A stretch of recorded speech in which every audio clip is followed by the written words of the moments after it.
The 24th TESOL MTH's annual international conference. I'm here with Leo Selivan, one of the four plenary speakers.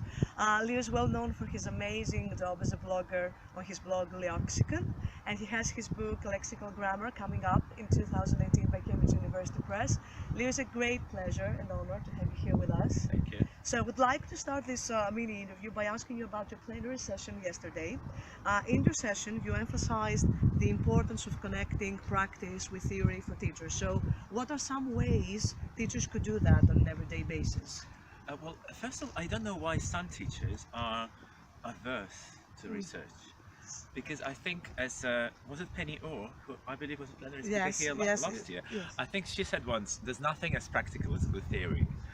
So I think teachers should be interested in sort of what Luke Prodromou, for example, with whom I had a very interesting chat yesterday after my talk, he prefers the term principles rather than theory, sort of connecting principles and practice. But I understand, of course, all the constraints. Teachers don't have time. Teachers don't have access to many academic publications, academic journals where they can read research, and it might sound controversial, but I don't expect them to. I think it's the role of mediators, of teacher trainers, of course book writers, of teacher educators, methodologists, bloggers, if you like, to translate research into practice for practitioners. Into sort of like, and one of the websites I mentioned yesterday, for example, is ELT Research Bites, which is this new collaborative effort, grouped website by a few bloggers who do just that. Sort of they read different articles and then summarize it, sort of translate it into easily digestible bits.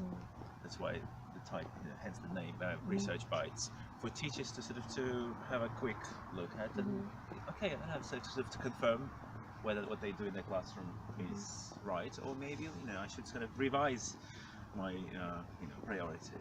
Okay, great. So you have a follow-up session today. Yeah. What is the session focusing on? So it's going to focus on one of the areas which I highlighted yesterday, and specifically I'm going to talk about writing and how many seemingly kind of grammatical problems can be solved lexically. What I mean by that is very often teachers are drawn to sort of grammatical mistakes.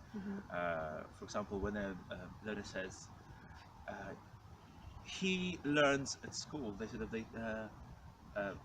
he learning at school. So they would say no, you should say he is learning. But mistake is not really grammatical here, because you wouldn't say learn at school to begin with. You would say he goes to school. Yes. So teachers kind of are drawn to grammatical errors, but very often the problem lies somewhere learners might not know sort of more effective, more laconic, if you like, ways of expressing the same idea in English using vocabulary rather than employing grammar.